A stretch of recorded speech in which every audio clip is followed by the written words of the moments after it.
Hello guys, this is your boy Vishal Mitre. कैसे हो आप सब लोग? आई होप आप सब लोग बहुत बढ़िया होंगे। आज हम लोग करने वाले हैं सेट्स का कंप्लीट वन शॉट, जिसमें हम लोग ये चैप्टर पूरा डिटेल में डिस्कस करेंगे। जो बच्चे अभी अभी 11th में आए हैं उनको भी सब कुछ समझ आ जाएगा, इस तरीके से डिस्कस करेंगे। और जो अभी 12th में है उनको तो ऑफ कोर्स समझ आएगा ही। ओके, तो चलिए बिना कोई देरी किए लेट्स स्टार्ट। तो सबसे पहले हम लोग इसके डेफिनेशन के बारे में पढ़ते हैं।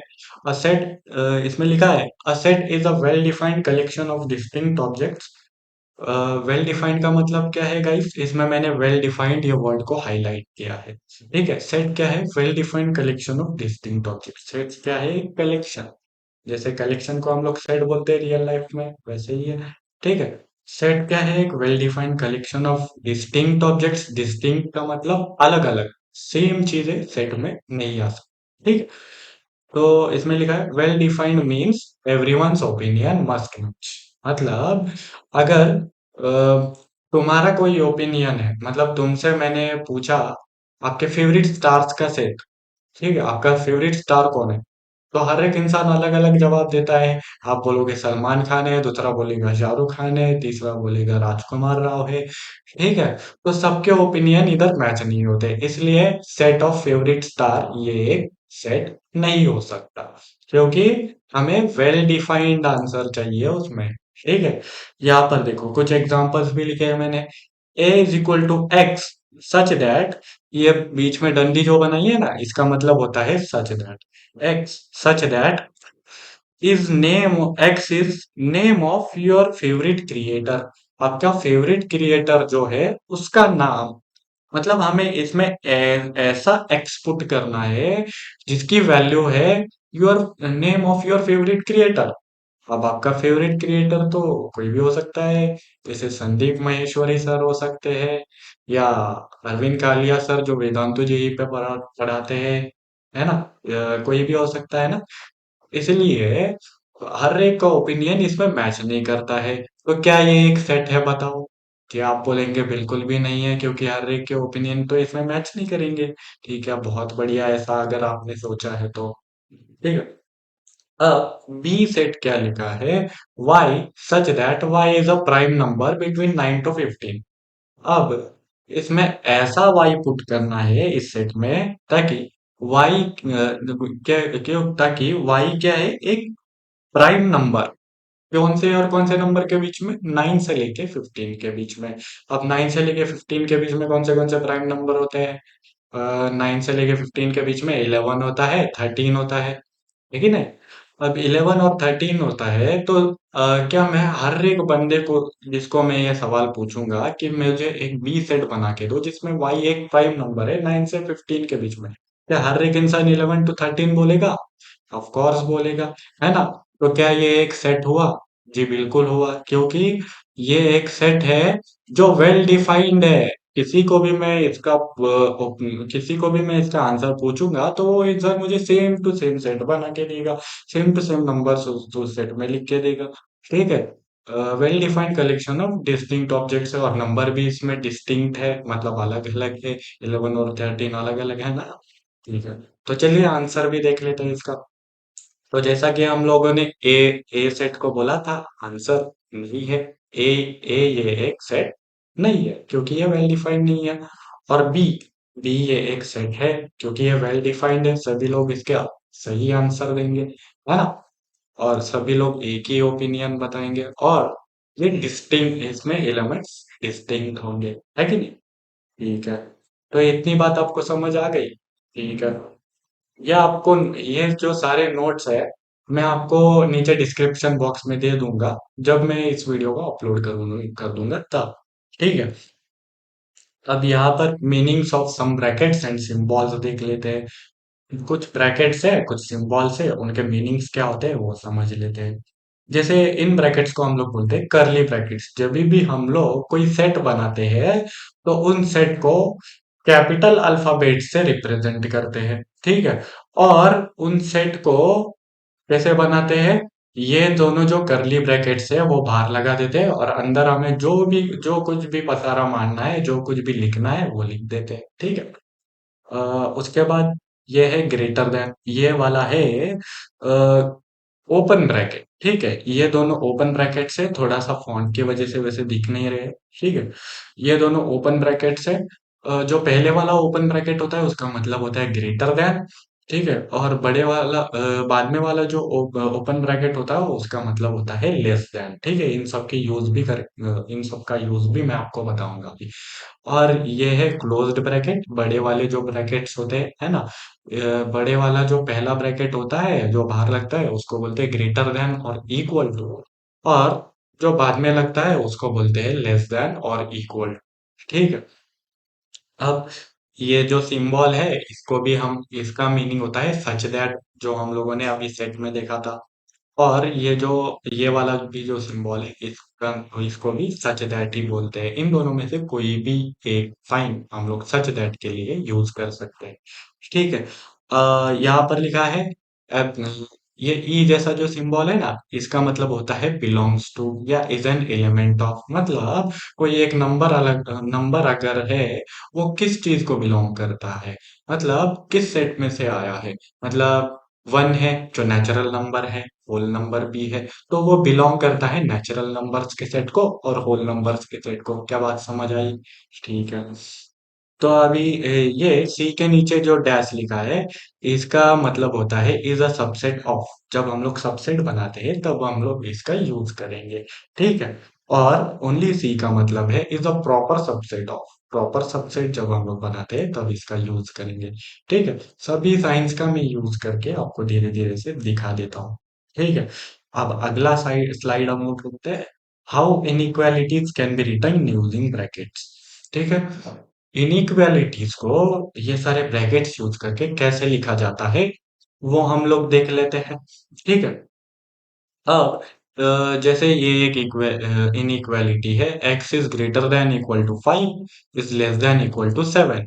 ये कैसे लिखा जा सकता है? X is less than equal greater than equal to 5, less than equal to 7।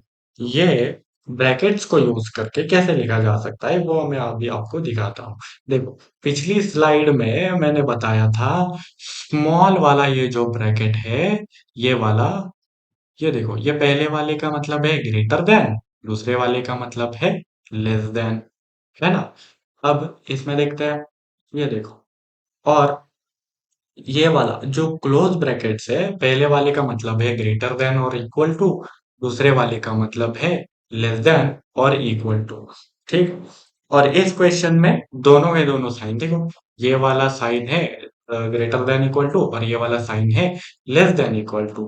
तो जब हम लोग फाई लिखेंगे तब स्टार्टिंग में कौन सा ब्रैकेट लगाएंगे? देखो, यहाँ पर इसको हम लोग कैसे पढ़ते हैं, x is greater than equal to 5। X is greater than equal to 5। तो जो ग्रेटर देन इक्वल टू वाला ब्रैकेट है ना उसके अंदर 5 आना चाहिए। ठीक है। तो ग्रेटर देन इक्वल टू वाला कौन सा ब्रैकेट है? देखो, ये वाला है। ठीक है। तो इस ब्रैकेट के अंदर क्या आना चाहिए? 5 आना चाहिए, है कि नहीं। और उसके बाद इसको कैसे पढ़ा जाता है? X is less than equal to 7। X is less than equal to 7।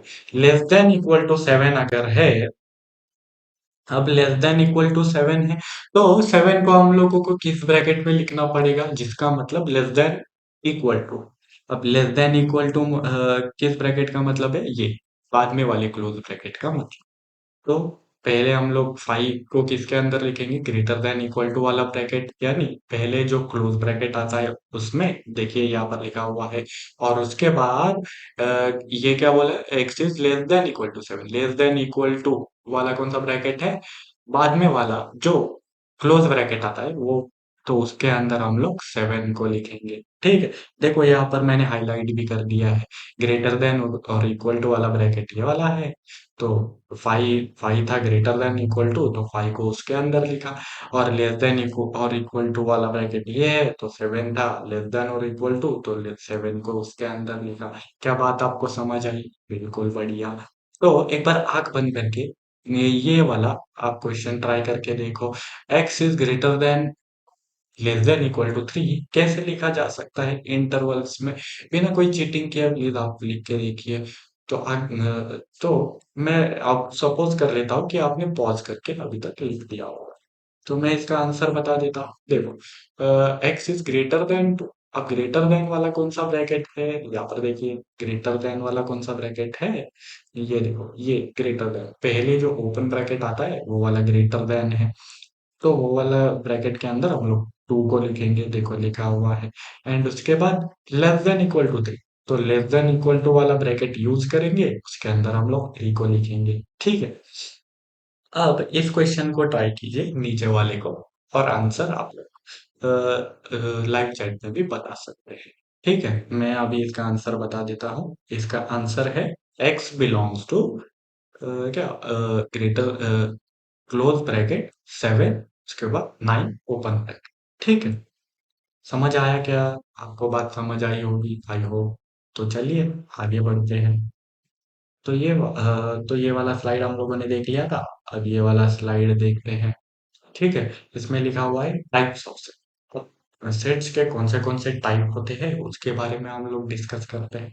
ठीक, पहला सेट का टाइप है नल सेट। दूसरा टाइप है सिंगलटन सेट। तीसरा टाइप है फाइनाइट सेट। चौथा टाइप है इनफाइनाइट सेट। उसका बाद disjoint sets, subset, super set, proper subset, power set, equal sets, equivalent sets and universal sets. ये कुछ टाइप्स ऑफ सेट्स हैं जो मैं अभी आपको बताता हूँ। ठीक है, तो सबसे पहला टाइप हम लोग देखते हैं नल सेट। अब नल सेट के बारे में यहाँ पर क्या लिखा हुआ है? A set containing zero number of elements is called a null set. इसका मतलब जिस सेट के अंदर नंबर ऑफ एलिमेंट्स जीरो है, अंडा है, उसको हम लोग क्या बोलेंगे? नल सेट बोलेंगे। ठीक है, और null set is also called an empty set. Null set को एम्प्टी सेट भी बोला जाता है क्योंकि वो खाली है, उसमें नंबर ऑफ एलिमेंट जीरो है कि नहीं? ठीक है, और नल सेट जब हम लोग लिख रहे हैं तो नल सेट को ऐसे लिखते हैं जैसे सेट्स का हम लोगों ने करली ब्रैकेट्स बना दिया, उसके अंदर कुछ भी नहीं लिखा, हो गया नल सेट। ठीक है, या हम लोग नल सेट को ऐसे भी रिप्रेजेंट कर सकते हैं फाइव से। ठीक है, ये दोनों सेट को, एम्प्टी सेट को लिखने के तरीके, this is an empty set. ठीक है, ये बात आपको समझ में आ गया? तो एक एग्जांपल भी देख लीजिए। b equal to x such that x is an integer between 2 and 3। इसमें ऐसा x पुट करो जिससे कि x क्या हो, एक इंटीजर बिटवीन 2 एंड 3। तो 2 और 3 के बीच में कौन सा इंटीजर होता है भाई? 2 और 3 के बीच में तो कोई इंटीजर होता ही नहीं है। तो क्या आएगा? ये एम्प्टी सेट होगा क्या? ये बी के अंदर कुछ भी नहीं आएगा ना, 2 और 3 के बीच में तो कोई भी इंटीजर नहीं होता। तो ये क्या होगा? एक एम्प्टी सेट होगा। ठीक है, अब ये वाला देखिए।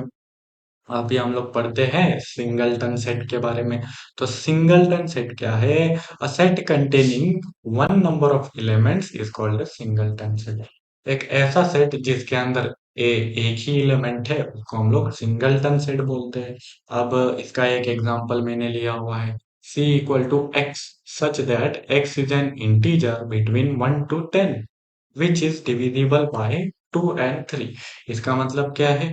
इसमें ऐसा x पुट करना है जिससे कि x क्या हो, एक इंटीजर, 1 से 10 के बीच में, जो कि डिविजिबल है 2 और 3 से। 2 और 3 से डिविजिबल होने का मतलब है 6 से डिविजिबल होना।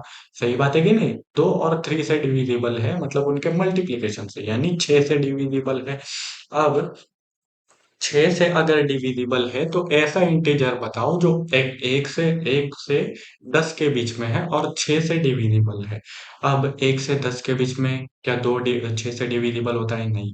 3 6 से डिविजिबल होता है क्या? नहीं। 4 नहीं होता, 5 नहीं होता, 6 6 से डिविजिबल होता है। हाँ भाई, 6 तो खुद से डिविजिबल हो ही सकता है।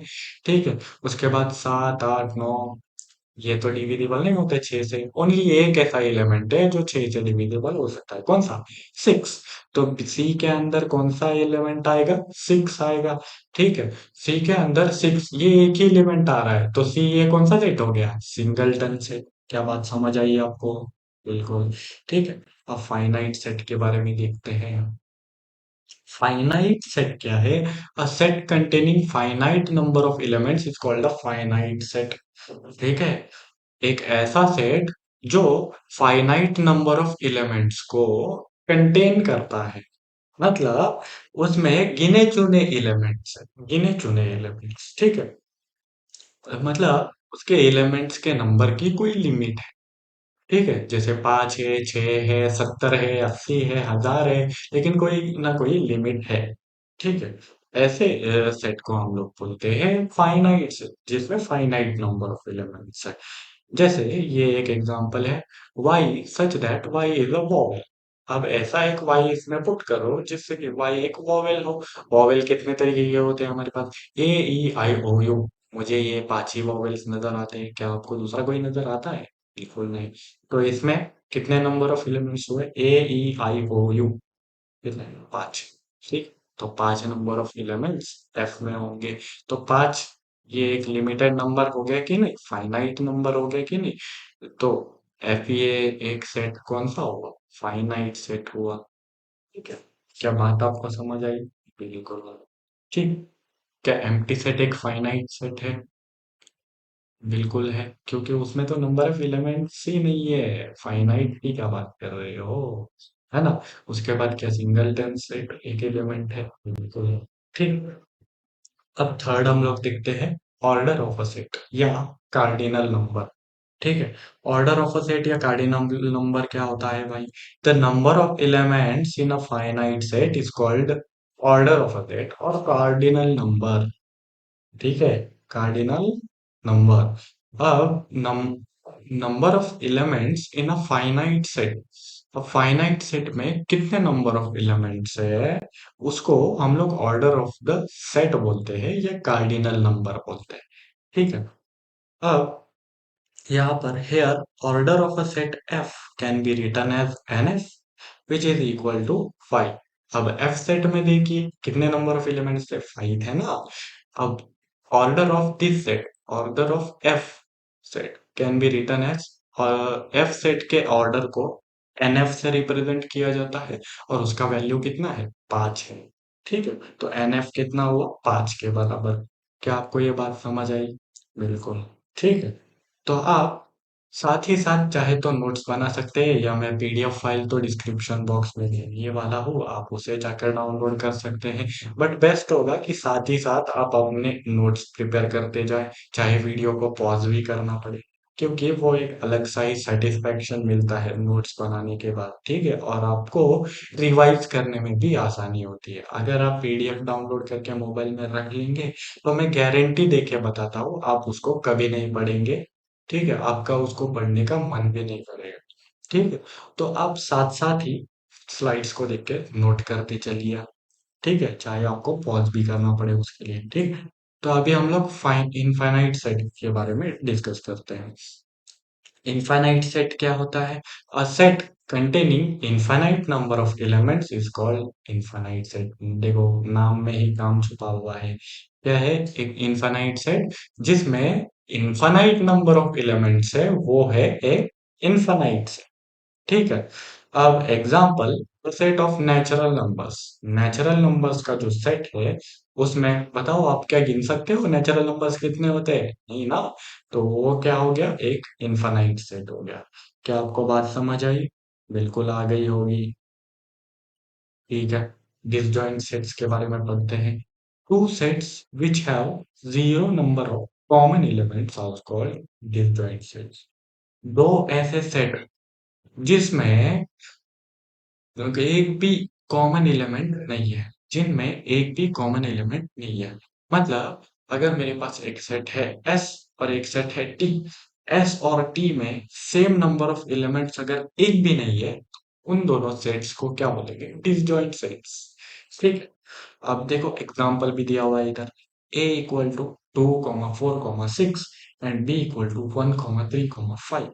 क्या इन दोनों में आपको कोई भी सेम नंबर ऑफ एलिमेंट्स या कॉमन एलिमेंट्स आप बोल सकते हो दिख रहे हैं क्या? नहीं दिख रहे हैं। तो क्या वो डिसजॉइंट सेट्स है? हाँ जी, बिल्कुल है। देखिए आपको अब इसका आंसर दिख जाएगा इधर, टिंग। ये वो आंसर दिख गया, यस। अब यहाँ पर देखते हैं सबसेट। अब सबसेट क्या है? If all elements of set B are present in set A, then B is called the subset of B. इस यहाँ से पढ़ के दिमाग में रखिए, ठीक है। सबसेट का और कोई दूसरा डेफिनेशन आप दिमाग में मत रखिएगा। इसमें क्या लिखा हुआ है, if all elements of set B are present in set A, all elements of set B present in set A, then set B is called the subset of A। जो सबसेट होता है, जो सबसेट होता है उसके सारे elements उसके original set में प्रेजेंट होते हैं, ठीक है। If all elements of set B, अगर सेट बी के सारे एलिमेंट्स सेट ए में प्रेजेंट है, सेट बी के सारे एलिमेंट्स अगर सेट ए में प्रेजेंट है, तो सेट बी को क्या बोलेंगे, सेट ए का सबसेट बोलेंगे, ठीक। ओके। और कोई दूसरी बात मैंने बोली नहीं है, क्या बोला मैंने, सेट बी के सारे एलिमेंट्स अगर सेट ए में प्रेजेंट है, तो सेट बी को सेट ए का सबसेट बोलेंगे, ठीक है। अब एग्जांपल देख लेते हैं। If A equal to 2,4,6, B equal to 1,3,5, if B the subset of A. अब यहाँ पर चेक कीजिए अपना डेफिनेशन के अनुसार, बी में 1,3,5 है, ठीक है। क्या इसके बी के सारे एलिमेंट्स ए में प्रेजेंट है, नहीं है, तो बी तो ए का सबसेट नहीं हुआ, ठीक है। तो पहले का आंसर है नो, ठीक है। सेकंड देखते हैं, E equal to 3, 9, 6, 15 and Q is equal to X such that X is the multiple of 3 and X is less than 12। तो इसमें X such that मतलब ऐसा X इसमें पुट करना है ताकि X क्या हो, मल्टीपल ऑफ 3, 3 का मल्टीपल हो, और साथ ही साथ उसको क्या होना है, 12 से छोटा होता है, 12 से छोटा होना है। तो ऐसे मल्टीपल ऑफ 3 हमें इस सेट में पुट करने हैं जो 12 से छोटे हैं। 3 के मल्टीपल्स कौन से, 3 खुद है, उसके बाद 6 है, 9 है, 3, 6, 9, उसके बाद 12, 15। लेकिन हमें 12 से छोटे रखने हैं ना, तो क्या क्या आएगा, क्यू सेट में 3 आएगा, 6 आएगा, 9 आएगा, है कि नहीं। ये सारे क्या है, 3 के मल्टीपल है और 12 से छोटे हैं, तो ये क्यू सेट में आ जाएंगे। तो क्यू सेट में कौन से एलिमेंट्स है, 3, 6, 9। क्या थ्री, अब क्यू में क्या क्या आएंगे, 3, 6, 9। क्या 3, 6, 9 बी में प्रेजेंट है, अरे बिल्कुल प्रेजेंट है। तो क्या क्यू बी का एक सबसेट हुआ, बिल्कुल क्यू बी का सबसेट है, ठीक है। चलिए इसका आंसर देखते हैं। इधर देखिए, जैसे पहले का आंसर हम लोगों ने दो दिया था, तो नो है, एंड सेकेंड का आंसर यस, देखा है ना। बी क्यू में कौन से एलिमेंट्स आए, 3, 6, 9 और 3, 6, 3 और 6 और 9 बी में भी प्रेजेंट है कि नहीं। ओके। तो क्या क्यू बी का एक सबसेट हुआ, बिल्कुल सबसेट हुआ, आंसर यस है। और एक यहाँ पर क्वेश्चन था, can any set B the subset of itself. क्या कोई भी सेट खुद का सबसेट हो सकता है, कोई भी सेट खुद का सबसेट हो सकता है। जैसे एग्जांपल के लिए, ये ए जो सबसेट है ना, इसको हम लोग देख लेते हैं। ये ए जो सेट है, समझो इसका मैंने एक सबसेट लिखा इसी के इक्वल 2, 4, 6। इसका एक सबसेट बनाया मैंने जिसमें है 2, 4, 6। अब क्या 2, 4, 6 ए में प्रेजेंट है, ठीक है। सेट का डेफिनेशन क्या था, if all elements of set B are present in set A, then B is the B is called the subset of A. तो मैंने एक सबसेट इसका ए का बी बनाया जिसमें इसी के इक्वल एलिमेंट्स 2, 4, 6। तो 2, 4, 6 अगर ये एलिमेंट्स ए में भी प्रेजेंट, तो क्या बी अब इसका सबसेट हुआ ए का, क्यों, हाँ, क्योंकि 2, 4, 6 बी में है, तो बी के जो ये सारे एलिमेंट्स है वो ए में भी प्रेजेंट है, तो अब भी बी ए का सबसेट हुआ, ठीक है। तो क्या any set B the subset of itself, क्या ए खुद का ही सबसेट हो सकता है, बिल्कुल हो सकता है। ए खुद का सबसेट क्यों नहीं हो सकता, ए का सबसेट अगर हम लोग ए ही बनाए 2, 4, 6, तो दोनों के एलिमेंट्स तो सेम है, मतलब इसके सबसेट के सारे एलिमेंट्स खुद में ऑलरेडी प्रेजेंट होंगे। मतलब समझ रहे हो ना, ए के सारे एलिमेंट्स उसके खुद में तो ऑफ कोर्स प्रेजेंट होंगे ही, तो वो खुद का सबसेट खुद क्यों नहीं हो सकता है, बिल्कुल हो सकता है, ठीक। तो क्या आंसर है इसका, यस। सारे सबसेट्स खुद के सब सारे सेट्स खुद के सबसेट होते हैं। ठीक। और आपको एक बात में शायद किसी किसी को डाउट आ सकता है, क्यों ये सेट हम लोगों ने बनाया था 3,6,9, और पी ये सेट है 3,9,6,15। इसमें हम लोग बोल रहे हैं 3,6,9, और इसमें है 3,9,6। इसमें 369, क्यों में 369 आ रहा है और बी में 396 आ रहा है, क्या इससे दोनों में कुछ फर्क पड़ता है? बिल्कुल नहीं पड़ता जी। ठीक है। सेट में हम लोग ये जो ऑर्डर है ना कि 6 पहले आना चाहिए 9 बाद में आना चाहिए, इससे कोई फर्क नहीं पड़ता। आप कौन सा भी एलिमेंट किसी के भी पीछे किसी के भी बाद में लिख सकते हो, किसी भी सीक्वेंस। ठीक है। ओके। तो अभी ये आंसर हम लोगों ने लिख लिए थे। अभी पढ़ते हैं सुपर सेट के बारे में। If B is the subset of A, then A is the subset of B. अगर बी ए का सबसेट है, अरे आंसर मैंने गलत पढ़ लिया। If B is the subset of A, then A is the superset of B. क्या बोलना चाह रहे हैं? अगर बी ए का सबसेट है तो ए क्या बोला जाएगा? बी का सुपर सेट बोला जाएगा। ठीक है। अगर बी ए का सबसेट है तो ए बी का सुपर सेट बोला जाएगा। ठीक है। समझ आया? तो इसमें क्यू पी का एक सबसेट था, तो पी क्या होगा? क्यू का सुपर सेट होगा। क्या बात समझ आई? बहुत बढ़िया। अब प्रॉपर सबसेट के बारे में पढ़ते हैं। If B is the subset of A and B is not equal to A, then B is the proper subset of A. इसका मतलब ए का ऐसा सबसेट जो ए के इक्वल नहीं है। अभी अभी हम लोगों ने एक क्वेश्चन उठाया था ना, जिसमें can any set B the subset of itself, तो हम लोगों ने हाँ बोला था। हाँ, सारे सबसेट खुद के एक सबसेट हो सकते हैं। सारे सेट खुद के एक सबसेट हो सकते हैं। तो इसमें क्या बोला गया है कि if B is the subset of A and B is not equal to A, then B is the proper subset of A. मतलब ए का एक ऐसा सबसेट जो उसके इक्वल नहीं है, ए के इक्वल नहीं है। ए का एक ऐसा सबसेट जो ए के इक्वल नहीं है, तो वो उसका प्रॉपर सबसेट हो। ठीक है। मतलब ए के सारे ऐसे सबसेट्स जो उसके खुद के इक्वल नहीं है। ए का आप देखो, ये जो ए सेट है ना, इसके हम लोग सबसेट्स बना सकते। एक सबसेट क्या हो सकता है? टू हो सकता है। एक सेट जिसमें ओनली टू प्रेजेंट है। दूसरा हो सकता है एक सेट जिसमें ओनली फोर प्रेजेंट है। तीसरा हो सकता है एक सेट जिसमें ओनली सिक्स प्रेजेंट है। चौथा हो सकता है 2,4 प्रेजेंट। पांचवा हो सकता है जिसमें 4,6 प्रेजेंट है। छठा हो सकता है जिसमें 2,6 प्रेजेंट है। सातवां हो सकता है एक एम्प्टी सेट। आठवां हो सकता है ये खुद। तो इसमें एक ऐसा एक ही अगर हम लोग सबसेट्स बनाए, तो एक ही ऐसा सबसेट हमें मिलेगा जो ए के इक्वल है, और उसको हम लोग डिस्कार्ड करते हैं तो बाकी सारे क्या हुए? इसके प्रॉपर सबसेट हुआ है ना, क्योंकि वो ए के इक्वल नहीं है। ए के अगर सबसेट्स बनाए तो ओनली एक ऐसा सेट आएगा जो ए के इक्वल है, जो कि 2,4,6 होगा। है ना? तो 2,4,6 को छोड़ के बाकी जो सारे सबसेट्स बनेंगे, क्या वो ए के प्रॉपर सबसेट हुए? हाँ जी, बिल्कुल हुए। क्योंकि वो ए के इक्वल नहीं है ना, और ए के सबसेट ही है। ठीक है।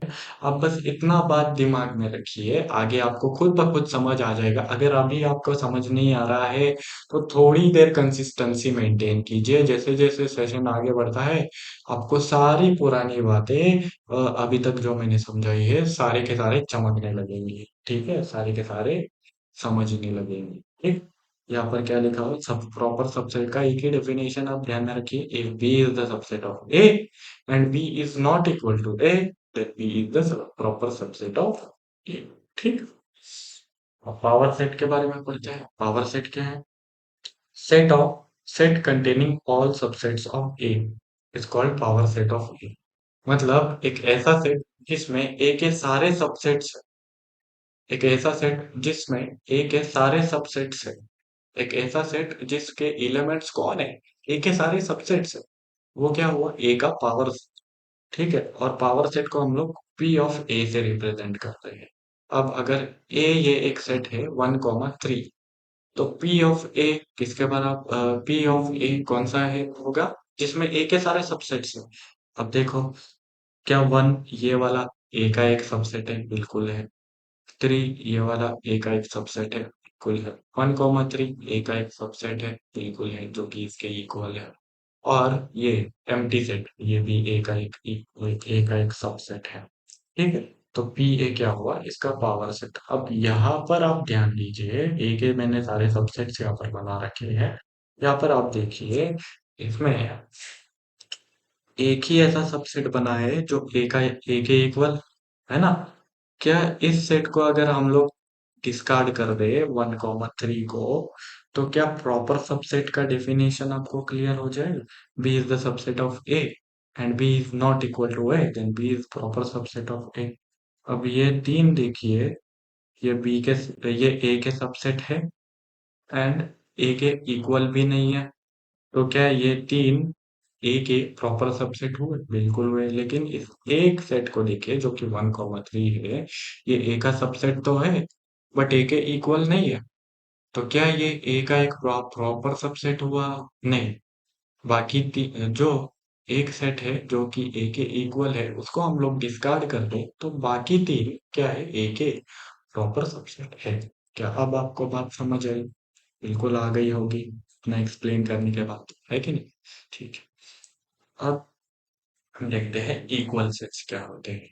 If all the elements of A are present in B and all the elements of B are present in A, then A and B are equal sets. मतलब ए में जो भी एलिमेंट्स है वो बी में प्रेजेंट है and B में जो भी एलिमेंट्स है वो ए में प्रेजेंट है। तो ये दोनों क्या होंगे? इक्वल सेट्स होंगे, है ना। अब यहाँ पर एग्जांपल देखिए, जैसे ए है 1,3,5 एंड बी है x such that x is odd natural number and x is less than 7। अब ऐसा x इसमें पुट करो जो कि ऑड नेचुरल नंबर है, ऑड है और नेचुरल नंबर है, और लेस देन 7 है। Odd natural numbers less than 7 कौन से हो सकते हैं? 1, 3, 5, है ना। और लेस देन 7 लेना है तो यही तीन ले सकते हैं। तो बी में कौन से एलिमेंट्स आए? 1, 3 और 5। तो अब ध्यान दीजिए, तो अब ध्यान दीजिए, इसका आंसर हम लोग देखते हैं। तो बी, ये सेट क्या बना? 1,3,5। और ए में जो एलिमेंट्स है वो सारे के सारे बी में प्रेजेंट है, और बी में जो एलिमेंट्स है वो सारे के सारे ए में प्रेजेंट है। तो दोनों क्या हो गए? देखिए ना, सामने ही दिख रहा है, दोनों इक्वल हुए। तो therefore A is equal to B. A and B are equal sets. ठीक है। अगर ए के सारे एलिमेंट्स बी में प्रेजेंट है और बी के सारे एलिमेंट्स ए में प्रेजेंट है, तो ए और बी क्या हुए? Equal sets. ठीक है, आपको बात समझ आ गई होगी।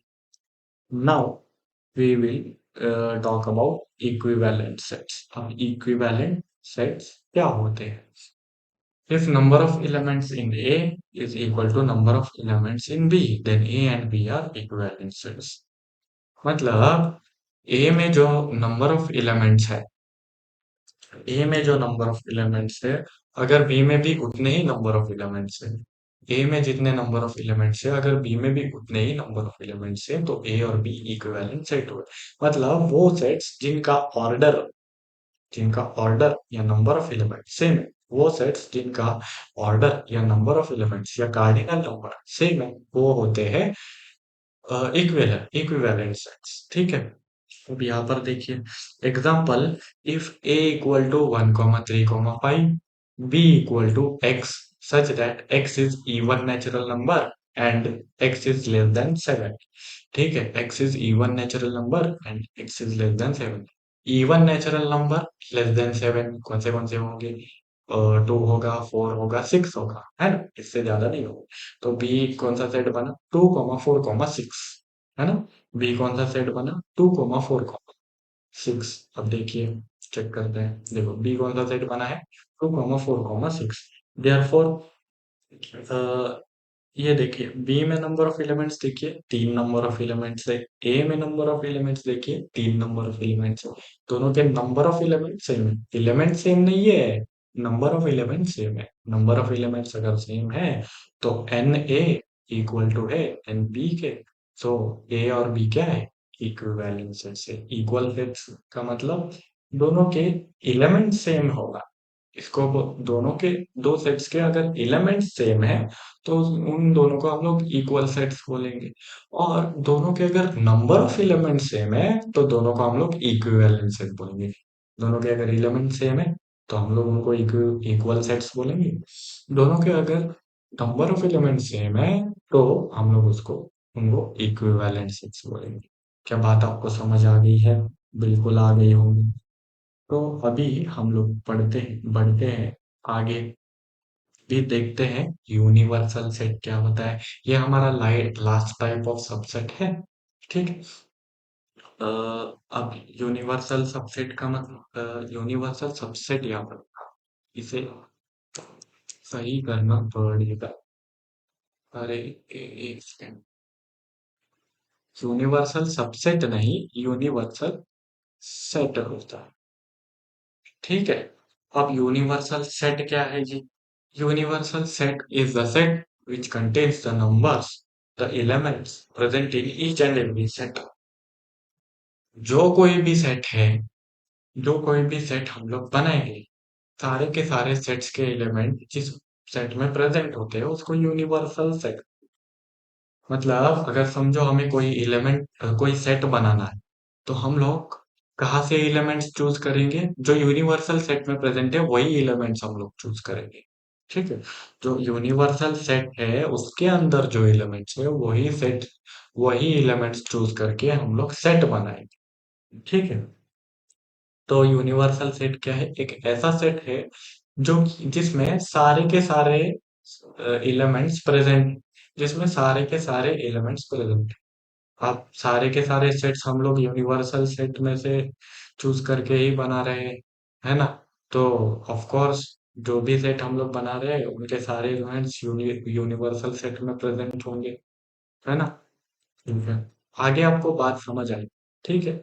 अभी मैं आगे जैसे जैसे बढ़ूंगा सारी की सारी चीजें आपको क्लियर होती जाएंगी। ठीक है। अब पढ़ते हैं हम लोग ऑपरेशंस ऑफ सेट्स के बारे में। ठीक है। तो चलिए गाइज हम लोग ऑपरेशंस ऑफ सेट्स के साथ स्टार्ट करते हैं। ठीक है। तो ऑपरेशंस ऑफ सेट्स में पांच तरह के ऑपरेशंस हम लोग देखेंगे। ठीक है। फर्स्ट ऑपरेशन ऑफ सेट है intersection of sets. Second operation of set है union of sets. Third operation of sets है डिफरेंस ऑफ सेट्स। चौथा ऑपरेशन ऑफ सेट है सिमेट्रिक डिफरेंस ऑफ सेट्स। पांचवा ऑपरेशन ऑफ सेट है conjugate of a set. ठीक। एक एक करके इनके बारे में डिस्कस करते हैं। अच्छा, ऑपरेशंस ऑफ सेट्स क्या होता है? जैसे सबसे पहले हम लोगों ने जब मैथ्स पढ़ा था तो नंबर्स सीखे थे। जब नंबर्स सीखे थे तो नंबर्स के ऑपरेशंस के बारे में सीखा था, multiplication, division, addition, subtraction. Operations. तो जब हम लोग अभी सेट्स पढ़ रहे हैं तो सेट्स के बारे में ये ऑपरेशंस पढ़ेंगे। ठीक है। तो सबसे पहला ऑपरेशन हम लोग इंटरसेक्शन ऑफ सेट्स के बारे में डिस्कस करते हैं। इंटरसेक्शन ऑफ सेट क्या होता है? Intersection of set A and set B is represented by A intersection B। Intersection of set A और B को A इंटरसेक्शन B इस साइन से उल्टा यू से रिप्रेजेंट किया जाता है। ठीक है। और A इंटरसेक्शन B इक्वल होता है किसके? Set of common elements in A and B। A set A और सेट बी में जो कॉमन एलिमेंट्स है वो हम लोग ए इंटरसेक्शन बी इस सेट में लिख दें। ठीक है। ए इंटरसेक्शन बी ये इक्वल है set of elements present in both A and B. Highlighted words को आप हमेशा ध्यान रखिए, कुछ सोच समझ के इन्हें हाईलाइट किया गया है। ठीक है। बोथ ए एंड बी में जो एलिमेंट्स प्रेजेंट है उनको हम लोग लिखेंगे ए इंटरसेक्शन। ठीक है। If A equal to intersection of if a equal to 2 comma 4 comma 6 comma 8 comma 9 comma 12 and b equal to 3 6 9 12 15, then a intersection b will be what? आप एक बार आंसर बताइए। ठीक है। a और b में क्या कॉमन एलिमेंट्स है बताइए। ए और बी में कौन से है? 6 है, 9 है एंड 12 है। 6, 9 और 12 दोनों में प्रेजेंट है। दिख रहा है क्या आपको? तो 6, 9, 12 हम लोग लिखेंगे इन सेक्शन बी इस सेट में। अच्छा, आप एक बात बताइए, जैसे 3 और 5 दो नंबर्स है, इनका अगर हम लोग एडिशन करते हैं या सब्ट्रैक्शन करते हैं, क्या रिजल्ट में एक नंबर निकल के आता है? हाँ जी, जैसे 5 - 3 अगर हम लोग करेंगे 2 आता है, जो कि एक नंबर है। वैसे ही अगर सेट पर कोई अगर हम लोग ऑपरेशन परफॉर्म करते हैं तो रिजल्ट में सेट ही आता है। ए इंटरसेक्शन बी ये एक ऑपरेशन ऑफ सेट है, और ये भी क्या है, एक सेट बनकर निकलेगा। ठीक है, तो ए इंटरसेक्शन बी इस सेट में हम लोग क्या लिखेंगे, जो ए और बी में जो एलिमेंट्स जो सेम एलिमेंट्स है, मतलब वो एलिमेंट्स जो ए और बी दोनों में प्रेजेंट है, वो हम लोग इसमें लिखेंगे। कौन से प्रेजेंट है? 6, 9, 12 ये दोनों में प्रेजेंट है, तो ए इंटरसेक्शन बी में हम लोगों ने लिख दिया। ठीक, तो नेक्स्ट हम लोग देखते हैं union of sets. Union of sets क्या है? Union of set A and B is represented by A union B. जो बीच में यू लिखा है ना, इसको यूनियन बोलते हैं। ए यूनियन बी से हम लोग union of set A and B को रिप्रेजेंट करते हैं। और ए यूनियन बी ये क्या होता है? Set of elements present in either A और बी। मतलब ए यूनियन बी एक ऐसा सेट है जो कंटेन करता है वो एलिमेंट जो या तो ए में प्रेजेंट है या तो बी में प्रेजेंट। ठीक है, तो to find A union B first write their common elements. A union B find करने के लिए पहले हम लोग ए और बी में जो कॉमन एलिमेंट्स है, जो उनका इंटरसेक्शन था, वो एलिमेंट्स हम लोग पहले लिखेंगे। ठीक, and then write the remaining elements in A and B. ठीक है, और बाद में ए और बी में जो बच जाएगा वो हम लोग ए यूनियन बी में लिख देंगे। जैसे मैं अगर आपको एग्जांपल दूं, if A equal to 2, 4, 6, 8, 9, 10, 12, B equal 3, 6, 9, 12, 15, तो इनका यूनियन ए यूनियन बी हम लोग कैसे लिखेंगे? जैसे मैंने स्टेप्स बताए थे, first write their common elements. पहले उनके कॉमन एलिमेंट्स लिखो, दोनों में कॉमन एलिमेंट्स कौन से? 6, 9 और 12, तो 6, 9 और 12 लिखा। उसके बाद and then write the remaining elements in A and B. A और बी में 6, 9 और 12 हटा के क्या क्या बचा? ए में बचा है 2, 4 और 8 बचा है, तो वो लिख दिया।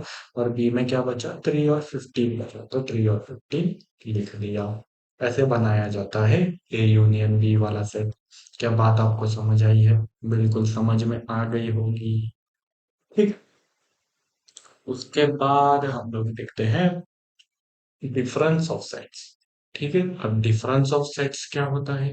Difference of set A and set B is represented by A minus B. Okay, set A और सेट बी के डिफरेंस को हम लोग रिप्रेजेंट करते हैं ए माइनस बी से। ठीक है, बहुत ही ऑब्वियस सा लग रहा है। ठीक है, A minus B is equal to set of elements present in A which are not present in B. इसका मतलब क्या लिखा है? Set of elements present in A which are not present in B. मतलब वो एलिमेंट्स लिखो जो ए में प्रेजेंट है लेकिन बी में प्रेजेंट नहीं है। ठीक है, वो एलिमेंट्स ए माइनस बी में लिखना है जो ए में तो प्रेजेंट है लेकिन बी में प्रेजेंट नहीं। ठीक, तो वो कैसे फाइंड करेंगे? To find A minus B subtract the elements from A which are common in A and B. A and B में, ए और बी में जो कॉमन एलिमेंट्स है वो ए में से सब्ट्रैक्ट कर दो, तो ए माइनस बी। तो ए और बी सेट से हम लोग ए माइनस बी बना कर देखते हैं।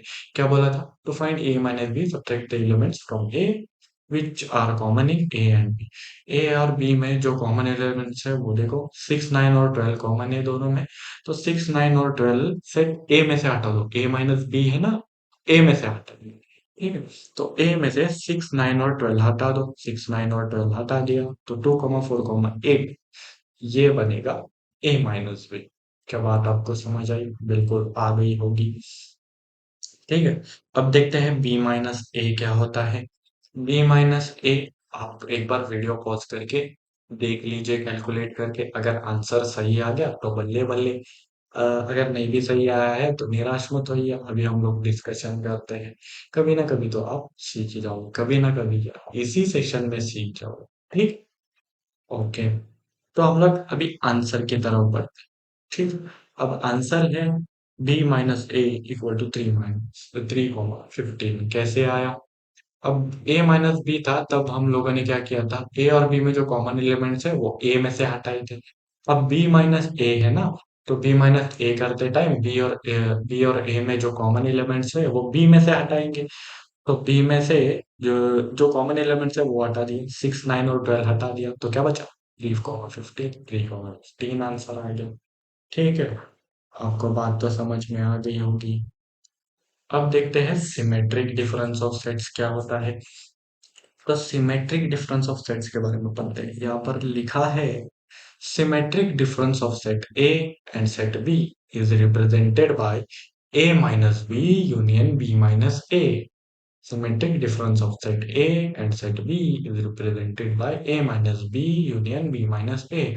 सिमेट्रिक डिफरेंस इसको क्यों बोला? देखो U यहाँ पर मिरर की तरह काम कर रहा है, यहाँ पर B माइनस A है तो दूसरे साइड B माइनस A यहाँ पर A माइनस B है तो दूसरे साइड B माइनस A है, मिरर की तरह, इसलिए इनको बोला गया सिमेट्रिक डिफरेंस ऑफ सेट्स। तो A minus B union B minus A का मतलब क्या है? A minus B union B minus A is equal to set of elements present in either A or B which are not present in both A and B। मतलब वो elements जो या तो A में प्रेजेंट है या B में present है, लेकिन A और B दोनों में प्रेजेंट नहीं होने चाहिए।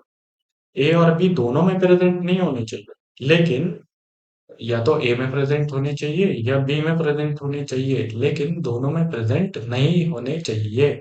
A minus B union B minus A अगर हम लोगों को फाइंड करना है तो ऐसे एलिमेंट्स उसमें लिखो जो या तो ए में प्रेजेंट है या बी में प्रेजेंट है लेकिन दोनों में प्रेजेंट नहीं है ना। इससे पहले यूनियन वाला हम लोगों ने किया था, ए यूनियन बी, वो क्या था? या तो एलिमेंट्स ए में प्रेजेंट हो या तो बी में प्रेजेंट हो, लेकिन उसमें ये नहीं कहा गया था कि दोनों में प्रेजेंट नहीं होने चाहिए। जो दोनों में प्रेजेंट है वो भी हम लोगों ने लिखा था, है कि नहीं? यहाँ पर जो दोनों में प्रेजेंट है वो नहीं लिखना है। ठीक।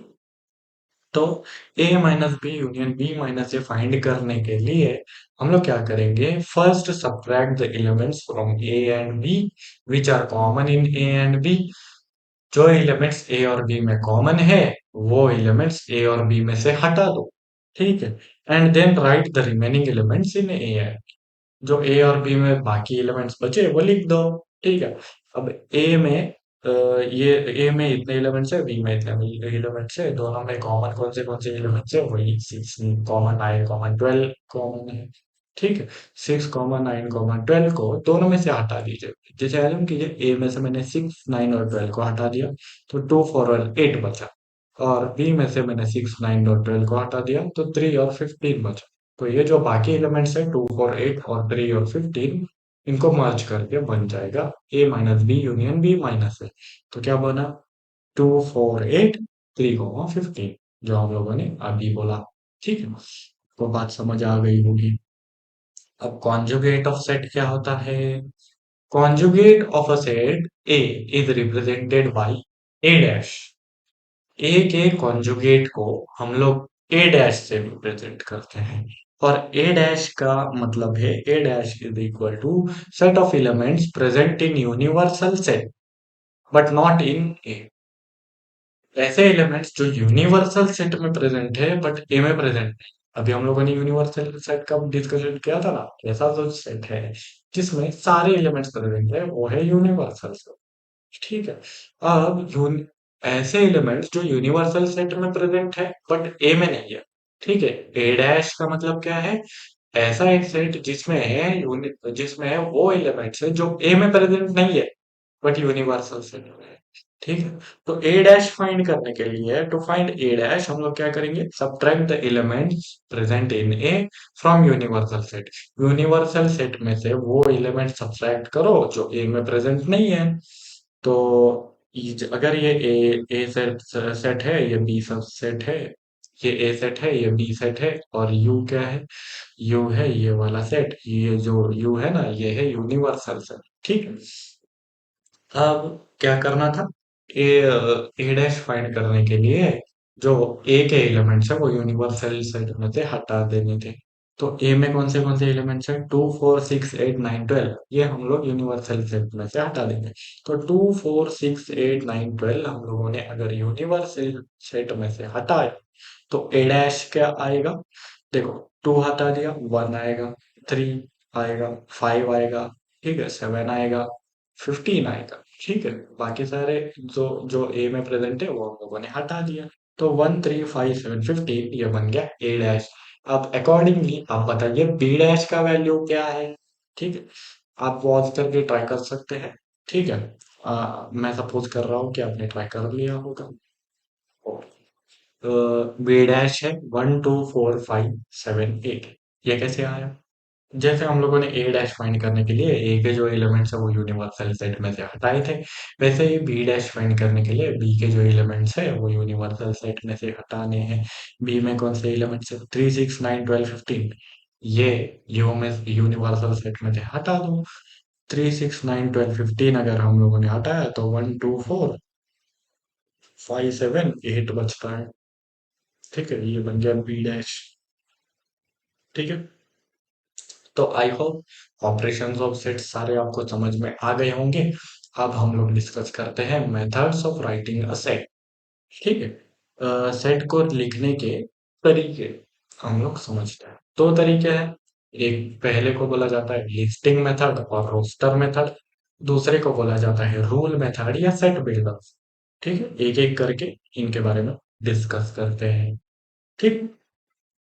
पहला, लिस्टिंग मेथड या रोस्टर मेथड क्या होता है? लिस्टिंग मेथड या रोस्टर मेथड ये होता है, देखो, यहाँ पर जैसे मैंने एक एग्जांपल लिखा है, a is equal to x such that x is a prime number, x is less than 25 and x is not equal to 13। इसको हम लोगों को लिस्टिंग या रोस्टर मेथड में लिखना है। कैसे लिखेंगे? ये जो कोड लैंग्वेज में लिखा हुआ है ना, इसको एक्सपेंड कर दो, डायरेक्ट जो एलिमेंट्स है वो लिख दो। जो इस सेट में एलिमेंट्स होंगे वो डायरेक्ट लिखना, इसी को बोलते हैं लिस्टिंग मेथड या रोस्टर मेथड। जो सेट में एलिमेंट्स है उनको डायरेक्ट लिखना, कोई कोड लैंग्वेज में नहीं लिखना, इसी को बोलते हैं लिस्टिंग मेथड या रोस्टर मेथड। ठीक है। अब a is equal to x such that x is a prime number, x is less than 25, x is not equal to 13। इसका मतलब है ऐसा x इसमें पुट करो जिससे x क्या हो, एक प्राइम नंबर हो, और x लेस देन 25 होना चाहिए, 25 से छोटा होना चाहिए, और x not equal to 13, x 13 के बराबर नहीं होना चाहिए। अब ऐसे कौन से प्राइम नंबर है जो 25 से छोटे हैं एंड 13 के बराबर नहीं है? वन तो एक प्राइम नंबर नहीं है, इतना बात आपको पता होगा। तो 2 3 और कौन से? 5 7, उसके बाद 11 13 एंड तो 13 इसमें नहीं लिखना है, x is not equal to 13 है ना, तो 13 इसमें नहीं लिखेंगे। एंड उसके बाद कौन से आएंगे? 17 एंड 19 एंड उसके बाद 23। ओके, इतने ही लिख सकते हैं क्योंकि लेस देन 25 चाहिए ना। तो देखते हैं हमारा आंसर सही है कि नहीं है। ठीक है। तो लिस्टिंग मेथड में ए कैसे लिखा हुआ है? 2 3 5 7 11 17 19 20। ठीक है, जो एलिमेंट्स है उन लोगों को हम लोगों ने साफ साफ लिख दिया। इस मेथड को हम लोग बोलते हैं लिस्टिंग मेथड या रोस्टर मेथड। ठीक है, इस मेथड। ठीक। सेकंड मेथड देखते हैं। सेकंड है रूल मेथड या सेट बिल्डर फॉर्म। ठीक है। रूल मेथड या सेट बिल्डर फॉर्म, ये क्या होता है? अब देखो, बी को साफ साफ लिस्टिंग या रोस्टर मेथड में लिखा हुआ है, इसको हम लोगों को लिखना है write it in rule method या सेट बिल्डर फॉर्म। इसको हम लोगों को रूल मेथड या सेट बिल्डर फॉर्म में लिखना है। तो कैसे लिखेंगे? ये देखो, B is equal to A, write it in rule method और set builder form. Rule method या सेट बिल्डर फॉर्म क्या होता है? रूल मेथड या सेट बिल्डर फॉर्म में किसी सेट को लिखने के लिए हम लोग क्या करते हैं, किसी एक वेरिएबल को चूज करते हैं। जैसे मैंने एक वेरिएबल को चूज किया है यहाँ पर y। ठीक है। वाई लिख दिया। एंड उसके बाद हमेशा रूल मेथड में अगर सेट को लिखना है तो सच दैट का कोई एक साइन लगा देते हैं। सच दैट के दो साइंस थे। देखिए यहाँ पर मैंने आपको बताया था, कहाँ गया कहाँ गया कहाँ गया। देखिए यहाँ पर देखो, सच दैट के दो साइंस थे। इन दोनों साइंस में से कोई एक साइन आप सच दैट के लिए यूज कर सकते हो। ठीक है। देन हम लोग बढ़ते हैं आपके हम लोगों के पहले स्लाइड में जो हम लोग डिस्कस कर रहे थे। यहाँ पर देखो, जैसे मैंने y ये एक ये एक वेरिएबल चूज किया था, उसके बाद मैंने सच दैट का एक साइन लगाया, डंडा लगा दिया। उसके बाद y की प्रॉपर्टी लिखनी है। एक बार क्या करना है, रूल मेथड या सेट बिल्डर फॉर्म में सेट लिखने के लिए एक वेरिएबल चूज कीजिए, और उस वेरिएबल और सच दैट लगा के उस वेरिएबल की प्रॉपर्टी लिख दीजिए कि वो वेरिएबल कैसा आपको चाहिए, किसके लेस देन चाहिए, किसके नॉट इक्वल चाहिए, किसके इक्वल चाहिए, वो लिख दीजिए। जैसे मैंने y चूज किया तो सच दैट लगाया, y मुझे इक्वल चाहिए स्क्वायर के, और x क्या होना चाहिए, नेचुरल नंबर होना चाहिए। x बिलोंग्स टू या element of natural number. x क्या होना चाहिए, नेचुरल नंबर से बिलोंग करना चाहिए, मतलब नेचुरल नंबर होना चाहिए। और y नॉट इक्वल टू 16 होना चाहिए, y 16 के बराबर नहीं होना चाहिए। ठीक है। तो ऐसे हम लोग y अगर फाइंड करने गए तो x क्या होना चाहिए, यहाँ पर नेचुरल नंबर होना चाहिए ना। एक एक करके वैल्यू डालो। x का वैल्यू अगर हम लोगों ने 1 डाला तो 1 आएगा। x का वैल्यू अगर हम लोगों ने 2 डाला तो 2 का स्क्वायर 4 4 आएगा। x का वैल्यू अगर हम लोगों ने 3 डाला तो 3 का स्क्वायर 9 आएगा। x का वैल्यू अगर हम लोगों ने 4 डाला तो 4 का स्क्वायर 16 आएगा। लेकिन y इक्वल टू 16 हमें नहीं लेना है। देखो यहाँ पर क्या लिखा है, y नॉट इक्वल टू 16। तो y इक्वल टू 16 हम लोग नहीं लिखेंगे। देन उसके बाद 5 डाला, 5 का स्क्वायर 25 होता है। 6 डाला, 6 का स्क्वायर 36 होता है। 7 डाला, 7 का स्क्वायर 49 होता है। क्या आपको बात समझ आ गई? तो इस सेट को हम लोगों ने रूल मेथड में लिख दिया। रूल मेथड में लिखने के लिए क्या हमारे ऑब्जर्वेशन की जरूरत होती है। यहाँ पर हम लोगों ने बी सेट को देखा, यहाँ पर हम लोगों ने ऑब्जर्व किया कि ये तो सारे स्क्वायर्स लिखे हुए हैं, है ना। लेकिन इसमें 16 नहीं है ना। 16 किसका स्क्वायर होता है, 4 का स्क्वायर होता है। तो हम लोगों ने यहाँ पर लिख दिया y नॉट इक्वल टू 16। कोई एक वेरिएबल चूज कर लिया, सच दैट लगा दिया। तो वो वेरिएबल का वैल्यू क्या होना चाहिए, स्क्वायर के बराबर होना चाहिए, एक्स स्क्वायर होना चाहिए। और एक्स स्क्वायर एक्स क्या होना चाहिए, नेचुरल नंबर, है ना। यहाँ पर 1 से ही स्टार्ट है ना, तो नेचुरल नंबर होना चाहिए। देन इसमें 16 नहीं है तो y नॉट इक्वल टू 16 लिख दिया हम लोगों ने। क्या बात आपको समझ में आ गई? समझ आ गई होगी। ठीक है। अब हम लोग डिस्कस करते हैं वेन डायग्राम के बारे में। ठीक है। वेन डायग्राम क्या होता है, the diagram representing the sets elements inside them and the region they cover. वो डायग्राम जिससे हम लोग सेट्स को रिप्रेजेंट करते हैं, उनके अंदर के एलिमेंट्स को रिप्रेजेंट करते हैं, एंड वो कौन सा रीजन कवर करते हैं उनको रिप्रेजेंट करते हैं। ठीक है। अब the whole diagram is rectangular shape. जो वेन डायग्राम होता है वो रेक्टेंगुलर शेप्ड होता है। And are the sets are present as circles. Sets हम लोग उन कोई भी सेट अगर होगा ए बी सी, उनको हम लोग सर्कल के फॉर्म में रिप्रेजेंट करते हैं उसमें। And the elements which they contain are written inside दो सर्कल्स। उन सर्कल्स के अंदर या रीजन्स के अंदर हम लोग लिखते हैं जो एलिमेंट्स वो कंटेन करते हैं। ठीक है। Example, A equal to this, B equal to this, and union and universal set is this, draw Venn diagram representing them. एक ऐसा वेन डायग्राम बनाना है जो इन सेट्स को और यूनिवर्सल सेट को रिप्रेजेंट करता है। तो अगले पेज में आंसर है। अगर आपको पहले से आता है तो आप पॉज करके ट्राई कर सकते हैं। अगर नहीं आता तो यहाँ पर देखिए एग्जाम्पल ये आप जैसे देखो क्या बोला था, होल डायग्राम रेक्टेंगुलर शेप्ड होता है, तो रेक्टेंगुलर शेप डायग्राम हम लोगों ने बना दिया। देन सेट्स सर्कल के फॉर्म में रिप्रेजेंट किए जाते हैं, तो ए और बी दो सेट्स थे, उनको सर्कल के फॉर्म में लिख दिया। ठीक है। और जो जो एलिमेंट्स उनके अंदर प्रेजेंट है वो हम लोग उनके अंदर लिखते हैं। मतलब ए में क्या क्यों कौन से प्रेजेंट है, 2 4 6 8 9 12। तो ए का ये जो सर्कल है उसके अंदर हम लोगों ने 2 4 6 6 9 12 को 2 4 6 8 9 12 यहाँ पर 8 आना चाहिए था, मैंने गलती से यहाँ पर 6 लिख दिया है, तो करेक्ट कर लेते हैं। ठीक है, यहाँ पर ए के अंदर हम लोगों ने लिख दिया 2 4 6 8 9 12। एक सेकेंड, यहाँ पर हमारा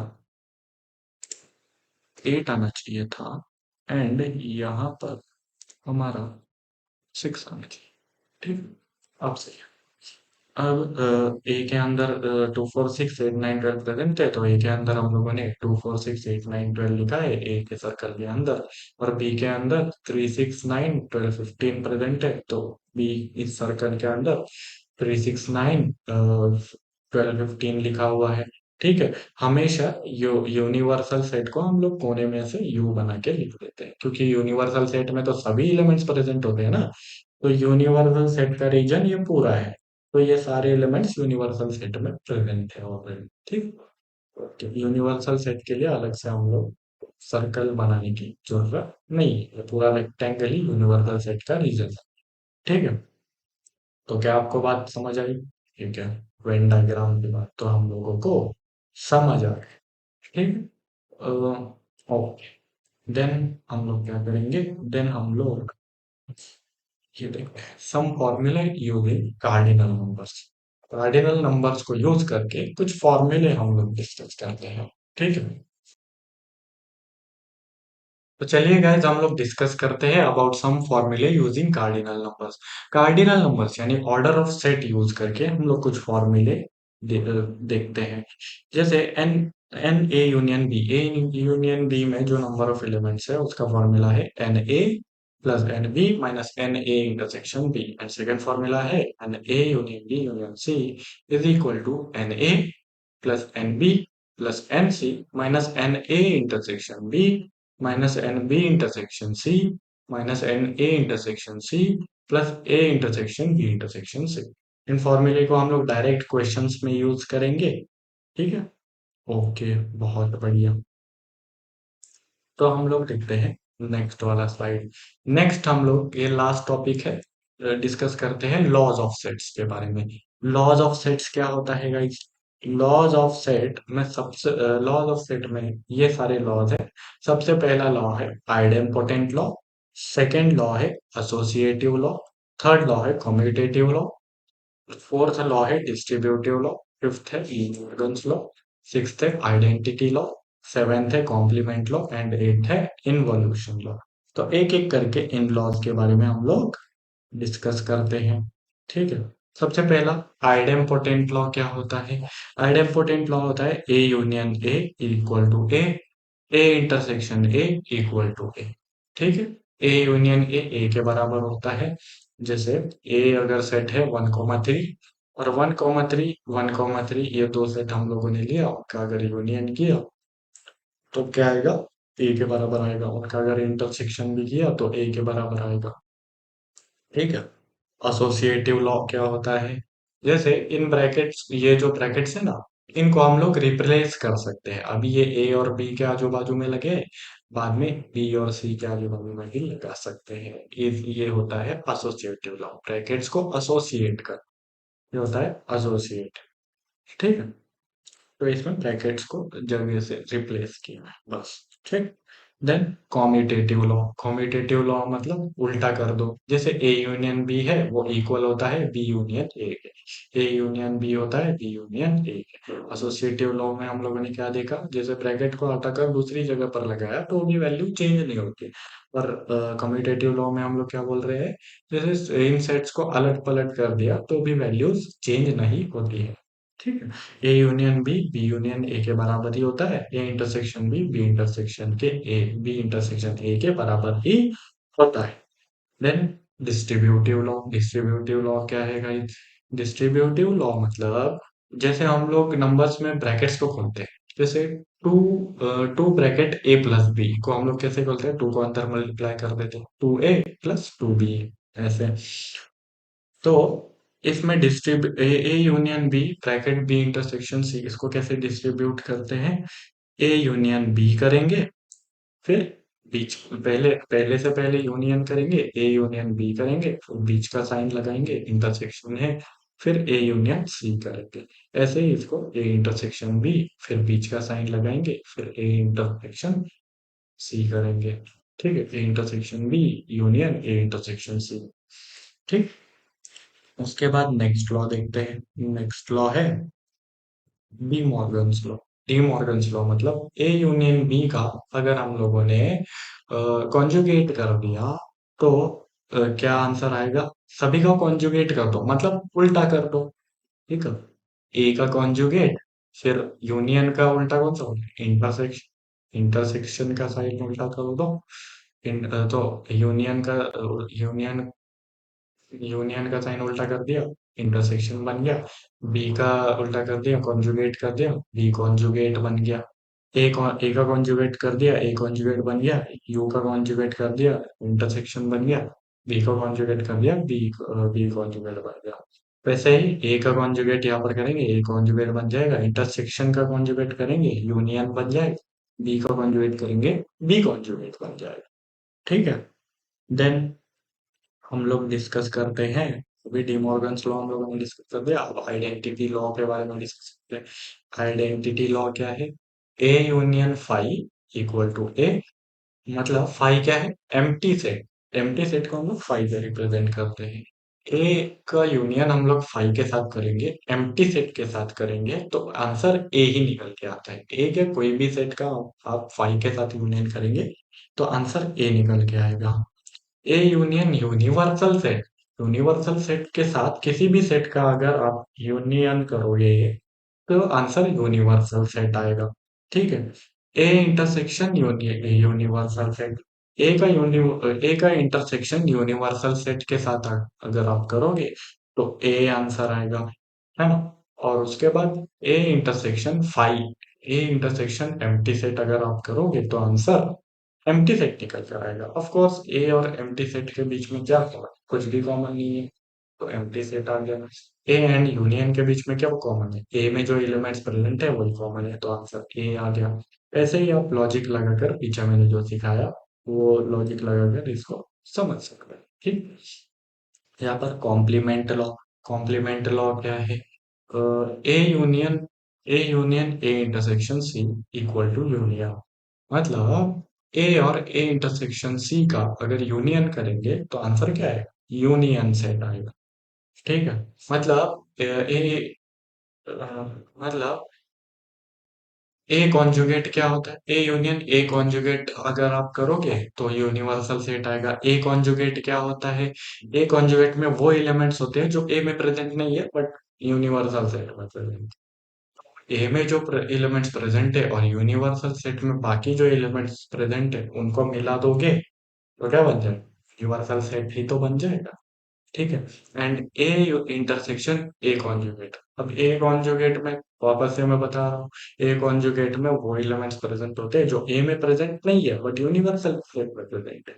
तो ए में प्रेजेंट नहीं है तो ए कॉन्जुगेट और ए का अगर आप इंटरसेक्शन करोगे तो क्या आएगा?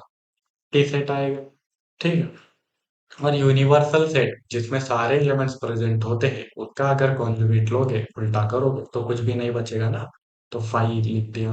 और फाई का अगर आप कॉन्जुगेट करोगे, ठीक है, जैसे फाई का अगर कॉन्जुगेट किया मतलब यूनिवर्सल सेट में से फाई के एलिमेंट्स हटाओ, फाई में तो कुछ भी नहीं होता तो यूनिवर्सल सेट में कुछ भी नहीं हटा, तो फाई का कॉन्जुगेट कर दिया तो यूनिवर्सल सेट आंसर आया। ठीक है। नेक्स्ट लॉ कौन सा है? इनवॉल्यूशन लॉ। इनवॉल्यूशन लॉ मतलब ए कॉन्जुगेट का अगर कॉन्जुगेट करते हो तो आंसर ए निकल के आता है। किसी भी सेट का कॉन्जुगेट करोगे फिर वापस कॉन्जुगेट करोगे तो आंसर वही सेट निकल कर आएगा। ठीक है? अब कुछ इंपॉर्टेंट रिजल्ट्स के बारे में डिस्कस करते हैं। Important results, empty set is the subset of every set. Okay. पहला रिजल्ट है empty set is the subset of every set. Empty, हर एक, जैसे हम लोग कोई भी सेट का अगर सबसेट लिखने जाएंगे तो एम्प्टी सेट उसमें आएगा। ठीक है, क्योंकि एम्प्टी सेट कोई भी सेट का अगर सबसेट लिखेंगे तो सबसेट की डेफिनेशन क्या होती है? सबसेट के सारे एलिमेंट्स ओरिजिनल सेट में प्रेजेंट होते हैं। तो एम्प्टी सेट के सारे एलिमेंट्स, एम्प्टी सेट में तो कुछ भी प्रेजेंट नहीं होता, कुछ भी, क्या सारे इसमें प्रेजेंट नहीं होते, है ना? और तो empty set is the subset of every set. ठीक है। Second, number of subsets for finite set containing n elements is 2 raised to n। किसी भी सेट के अगर सबसेट्स बनाने जाओगे और उसमें अगर n एलिमेंट्स प्रेजेंट है तो उसके सबसेट्स कितने बनेंगे? 2 रेज टू n। जैसे मैं अगर आपको एग्जांपल दूं, जैसे हम लोगों ने यहाँ पर कहीं a का हम लोगों ने सबसेट बनाया था। ओके, जैसे हम लोगों ने यहाँ पर a का सबसेट बनाया, तो ए के सबसेट्स कौन से आए? 1 3, 1 3 एंड एम्प्टी सेट। ठीक। अब यहाँ पर ए में कितने एलिमेंट्स है? कितने? दो है ना? तो दो है ना, तो एन यहाँ पर कितना है? वो है। ठीक है। और सबसेट्स कितने बने? 4 बने। ठीक है। तो यहाँ पर क्या लिखा हुआ था? Number of subsets of finite set containing n elements is 2 raise to n. उस सेट में कितने नंबर ऑफ एलिमेंट्स थे? 4 थे। तो 2 रेज टू 4 नहीं, सॉरी, 2 थे। तो 2 रेज टू 2 कितना हुआ? 4 हुआ। क्या 4 सबसेट्स उसके बने थे? हाँ जी, आप अभी चेक कर लेते हैं, क्या 4 एलिमेंट्स उसमें बने थे? और 4 सबसेट्स उसमें बने थे, 4 सबसेट्स बिल्कुल बने थे। ठीक। ओके। देन हम लोग डिस्कस करते हैं इम्पोर्ट और एक इम्पोर्टेंट रिजल्ट के बारे में। Number of proper subsets of a finite set containing n elements is 2 raise to n minus 1। बिल्कुल सही बात है। जैसे प्रॉपर सबसेट हर एक सेट का एक ही सेट होता है, वो खुद होता है। वो एक अगर हम लोग सब नंबर ऑफ सबसेट्स में से हटा दे तो वो सब बाकी सारे सेट क्या होंगे? प्रॉपर सबसेट होंगे। तो 2 raise to n total number of subsets थे, उसमें से एक हम लोगों ने हटा दिया, तो बाकी तो 2 रेज टू n माइनस 1 क्या होगा? नंबर ऑफ प्रॉपर सबसेट्स होगा। देन चौथा result, empty set is the proper subset of every set except itself. Empty set क्या है? प्रॉपर सबसेट है हर एक सेट का, उसके अलावा, खुद के अलावा। मतलब जैसे प्रॉपर सबसेट क्या होता है? सबसेट होना चाहिए बट खुद के इक्वल नहीं होना चाहिए। अब एम्प्टी सेट का अगर हम लोग सबसेट बनाने चाहेंगे तो क्या बनेगा? ओनली एम्प्टी सेट बनेगा। लेकिन क्या एम्प्टी सेट खुद का प्रॉपर सबसेट हो सकता है? नहीं, क्योंकि वो तो खुद के इक्वल है। तो empty set is the proper set of every set. Empty set हर एक बाकी सेट का प्रॉपर सबसेट है लेकिन खुद का नहीं है। ठीक है। किसी भी सेट का अगर हम लोग सबसेट बनाने जाएंगे तो उसका उनका प्रॉपर सबसेट एम्प्टी सेट बनेगा। लेकिन एम्प्टी सेट खुद का प्रॉपर सेट नहीं हो सकता है। प्रॉपर सबसेट नहीं हो सकता, एम्प्टी सेट खुद का प्रॉपर सबसेट नहीं हो सकता है, बट बाकी सारे सेट्स का हो सकता। ठीक। If is the sub a is the subset of b and b is the subset of a, then a equal to b। अगर ए बी का सबसेट है एंड बी भी ए का सबसेट है, देन ए और बी इक्वल होंगे। कैसे sir? A is the subset of B. Subset का डेफिनेशन क्या है? सबसेट में सारे सबसेट्स में जो एलिमेंट्स प्रेजेंट है वो ओरिजिनल सेट में प्रेजेंट होनी चाहिए, है ना? तो ए में जो एलिमेंट्स है वो बी में प्रेजेंट होने चाहिए, और यहाँ पर बी में जो एलिमेंट्स प्रेजेंट है वो ए में होने चाहिए। ए में जो एलिमेंट्स प्रेजेंट है वो बी में होने चाहिए, बी में जो एलिमेंट्स प्रेजेंट है वो ए में होने चाहिए। तो दोनों में तो इक्वल एलिमेंट्स है, यानी ए और बी इक्वल हुए। ठीक है, तो ए और B equal. And last, every set is the subset of itself. मतलब हर एक सेट खुद का भी सबसेट हो सकता है। जैसे हम लोगों ने उस सेट, वो जो ए का सबसेट बनाया था, उसमें उसको खुद उसका खुद भी लिखा था। मतलब देखो, उसको खुद को भी लिखा। जैसे हम लोगों ने 1 3 का सबसेट बनाया तो उसको खुद को भी यहाँ पर सबसेट के रूप में लिखा हुआ था। ठीक है, आपको ये बात समझ आ गई होगी। तो ये क्वेश्चन क्या आप ट्राई कर सकते हैं? चलो हम लोग ट्राई करके देखते हैं। ठीक। ओके, यहाँ पर मैं एक ब्लैंक स्लाइड ऐड कर देता हूँ एंड ब्लैंक स्लाइड में हम लोग टेक्स्ट बॉक्स ऐड करके इसको ट्राई करें। ठीक है, इसमें मैंने ऐड किया टेक्स्ट बॉक्स एंड इक्वेशन क्या है? Consider the two sets a equal to m belongs to R. Both the roots of x square minus m plus 1x plus m plus 4 equal to 0 are real and b is equal to minus 3 comma 5. Which of the following is not? ठीक है, अब देखो यहाँ पर ए सब ए set ruler form में लिखा है, मतलब सेट बिल्डर फॉर्म में लिखा है both the roots of x square minus, इसमें ऐसा एक्स हम लोगों को पुट करना है अ, ताकि वो ऐसा एम हम लोगों को पुट करना है ताकि अ, ये जो क्वाड्रेटिक इक्वेशन है इसके रूट्स रियल हो। अब ये जो क्वाड्रेटिक इक्वेशन है इसको एक बार हम लोग कॉपी कर देते हैं। ठीक है, इसके रूट्स रियल होने चाहिए। अब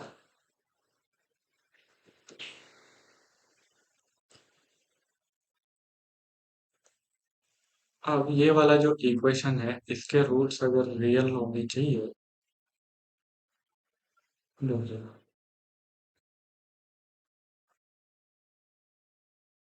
तो ये वाला जो इक्वेशन है इसके रूट्स रियल करने के लिए क्या कंडीशन होता है? किसी भी एक क्वाड्रेटिक इक्वेशन के अगर रूट्स रियल है इसका मतलब उनका डी जीरो है ना? जीरो है तो डी इक्वल टू जीरो कर दिया। ठीक है, डी का फॉर्मूला क्या होता है? B square minus four a c, b square minus four a c. इसमें बी का वैल्यू क्या है? Minus m plus one. तो माइनस एम प्लस वन का स्क्वायर अगर हम लोग करेंगे तो एम प्लस वन का स्क्वायर है, माइनस एम प्लस वन का स्क्वायर अगर करेंगे तो माइनस का स्क्वायर प्लस हो जाता है, तो एम प्लस वन का स्क्वायर आ जाता है। तो क्या लिखा? एम प्लस वन का स्क्वायर। ठीक है, एम प्लस वन का स्क्वायर, प्लस वन का स्क्वायर मतलब m plus one into m plus one. ठीक, उसके बाद b square minus four a c, ये डी का फॉर्मूला होता है, तो माइनस लगाएंगे, फोर ए सी लिखेंगे, फोर ए सी। अब ए का वैल्यू इसमें क्या है? वन है, तो इंटू वन कर देते हैं, इंटू वन कर दिया, फोर ए सी। इसके बाद सी, सी क्या है इधर? एम प्लस फोर है, तो इंटू एम प्लस फोर कर देते हैं। ठीक है, ये डी का वैल्यू जीरो है ना, तो ये डी लिख दिया, इसका वैल्यू क्या होगा? जीरो के बराबर। ठीक है, then m plus one into m plus one, A plus B का होल स्क्वायर फॉर्मूला यूज करके हम लोग क्या लिख सकते हैं? ए स्क्वायर यानी एम का स्क्वायर, है ना? एम का स्क्वायर लिख सकते हैं। जैसे अभी मैं एम का स्क्वायर को ऐसे लिख देता हूँ, एम स्क्वायर। ठीक है, उसके बाद m square a square plus b, a square plus b square minus two a b, ये a plus b whole square का फॉर्मूला होता है, तो इसमें अप्लाई करते हैं। जैसे यहाँ पर लिखूंगा एम स्क्वायर प्लस वन, और यहाँ पर क्या आएगा? प्लस प्लस टू एम आएगा, है ना? प्लस टू ए बी होता है ना, तो प्लस टू एम। तो प्लस टू एम कर दिया। ओके, अब माइनस, हम लोग क्या करें? Four into one into m plus four, मतलब फोर को मल्टीप्लाई करो एम प्लस वन, फोर को नहीं, किसको? माइनस फोर को मल्टीप्लाई करो एम प्लस फोर, फोर से। तो माइनस फोर को एम प्लस फोर से मल्टीप्लाई किया तो माइनस फोर एम। उसके बाद minus four into plus four minus sixteen, तो माइनस सिक्सटीन कर दिया, और इसको इक्वल करेंगे जीरो पे। देन उसके बाद एम स्क्वायर प्लस वन, अब m square plus one, m square, m square, m square plus one plus two m, अब two m minus four m क्या होता है? माइनस टू एम होता है। ठीक है, माइनस टू एम कर दिया, और वन माइनस सिक्सटीन क्या होता है? माइनस फिफ्टीन होता है, तो माइनस फिफ्टीन लिख दिया, इक्वल टू जीरो करें। ठीक, ओके। अब ये इक्वेशन क्या बन गया, M square minus 2m minus 15। ठीक। अब इसको स्प्लिटिंग द मिडल टर्म्स करके करो, क्या आएगा, -5 प्लस 3, -5 + 3 -2 होता है, -5 × 3 -15 होता है। तो क्या ब्रैकेट्स बनेंगे, क्या ब्रैकेट्स बनेंगे, m -5 एंड m +3। ठीक है, इक्वल टू 0। ठीक। मैं ऐसे शॉर्टकट में कर दे रहा हूँ, आप फुल फॉर्म करके कर सकते हो ऑफ कोर्स। ठीक। m -5 m +3, देन दोनों में से दोनों का प्रोडक्ट 0 है, तो या तो m-5 0 होगा या m +3 0 होगा। m-5 को 0 करेंगे तो m का वैल्यू क्या आएगा, इक्वल टू i। और m +3 को 0 करेंगे तो m का वैल्यू क्या आएगा, -3 आएगा। तो -3 लिख दिया। तो ये से क्या बोलना चाह रहा था, both the roots m belongs to r। ऐसा m इसमें पुट करो such that both the roots of square minus m+1x plus m+4 equal to 0 are real. ऐसा m हम लोगों को इसमें चाहिए जिससे कि इस इक्वेशन का रूट, तो इस इक्वेशन के 0 यानी d इक्वल टू 0। तो d इक्वल टू 0 कर दिया, f के दो वैल्यूज आए 5 एंड -3। तो a सेट कौन सा बनेगा, a सेट बनेगा 5 एंड -3। तो a को लिख देते हैं 5 कॉमा -3 के बराबर। ठीक। ये हम लोगों ने लिख दिया। देन उसके बाद एंड b क्या है, -3 से 5। और यहाँ पर देखिए क्लोज ब्रैकेट, ये ओपन ब्रैकेट है। ओपन का मतलब, इस ब्रैकेट का मतलब क्या होता है, इस ब्रैकेट का मतलब होता है लेस देन, है ना। लेस देन इक्वल टू नहीं होता, है ना, लेस देन होता है, मतलब जो वैल्यू है वो 5 के बराबर नहीं है लेकिन 5 से छोटी है ना। एंड ये है क्लोज ब्रैकेट, इस ब्रैकेट का मतलब वो क्या होता है, ग्रेटर देन इक्वल टू, मतलब जो वैल्यू है -3 के भी बराबर है, -3 से बड़ा। जैसे सिंपल भाषा में मैं अगर आपको समझाऊं बी का मतलब, बी को अगर हम लोग इनइक्वालिटी के टर्म्स में लिखेंगे, बी को अगर हम लोग इनइक्वालिटी के टर्म्स में लिखेंगे तो क्या आएगा, बी को इनइक्वालिटी के टर्म्स में अगर हम लोग लिखने जाए तो लिखेंगे हम लोग, ये देखो ये क्या है, ग्रेटर देन इक्वल टू है ना, तो ग्रेटर देन इक्वल टू -3 लिख दिया। और उसके बाद ये देखो, इस ब्रैकेट का मतलब क्या होता है, लेस देन होता है ना।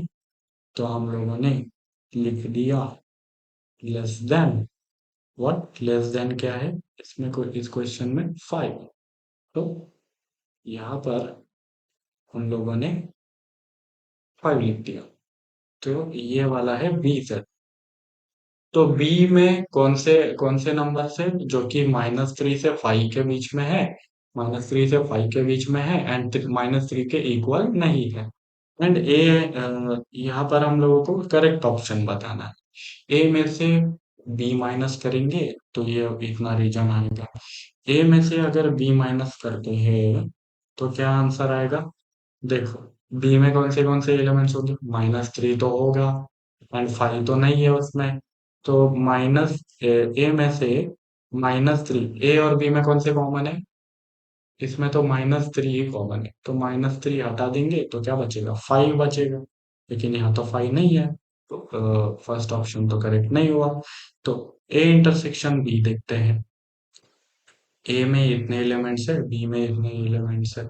ए इंटरसेक्शन बी में देख, ए इंटरसेक्शन, दोनों का इंटरसेक्शन अगर हम लोग करेंगे यानी दोनों में जो कॉमन एलिमेंट्स है अगर हम लोग लिखेंगे, तो 5 तो इन दोनों में कॉमन नहीं है ना। दोनों में कॉमन क्या है, -3 है, -3 इसमें भी है इसमें भी है, तो -3 कॉमन है इसमें। तो -3 सेकेंड ऑप्शन करेक्ट हो गया। ओके। देन अगले ऑप्शंस को भी देखते हैं, बी में से ए माइनस करना है, ए माइनस करते हैं। तो बी में से क्या बी माइनस ए करना है ना, तो बी और ए में जो कॉमन एलिमेंट्स है वो बी में से हटा दो। कौन से कॉमन एलिमेंट्स? माइनस थ्री इसमें से हटा दो। तो इसमें से क्या हट जाएगा? इक्वल टू वाला साइन हट जाएगा, है ना? इक्वल टू वाला साइन हट जाएगा। करेक्ट। तो अब इसको, इस इनइक्वालिटी को हम लोग ब्रैकेट्स के टर्म्स में कैसे लिखेंगे? ये देखो इसी तरह से। ठीक है ना? इस ब्रैकेट का मतलब क्या होता है? ग्रेटर देन, और इसका लेस देन। और यहाँ पर क्या है? एक्स ग्रेटर देन माइनस 3, तो माइनस 3 ग्रेटर देन वाले में लिखा। एक्स लेस देन 5, तो 5 लेस देन वाले में लिख दिया। ठीक। तो सेकंड और थर्ड ऑप्शन करेक्ट है। फोर्थ को एक बार चेक कर लेते हैं। ए और बी को अगर यूनियन करेंगे तो आर आता है, यानी सारे रियल नंबर्स आते हैं, ऐसा इनका कहना है। ठीक। अब ए और बी को, यानी बी में तो माइनस 3 भी था, ठीक है, इनको अगर यूनियन करते हैं तो क्या आंसर आता है? माइनस 3 से माइनस 3 माइनस थ्री से फाइव वाला ही रीजन आता है, और 5 पे क्लोज ब्रैकेट लग जाएगा। ठीक है, -3 से 5 वाला रीजन आएगा, और माइनस और 5 पे क्लोज वाला ब्रैकेट लग जाएगा। क्लोज क्यों लग जाएगा? क्योंकि 5 भी अब उसमें ऐड हो जाएगा ना, है कि नहीं? ए यूनियन बी अगर करेंगे तो 5 भी उसमें ऐड हो जाएगा, है ना? तो यहाँ पर क्लोज ब्रैकेट लगेगा, लेकिन ये बोल रहा है पूरा आर ही आना चाहिए, तो ये सही नहीं है। इसके करेक्ट ऑप्शंस कौन से हैं? 2 एंड 3। ठीक।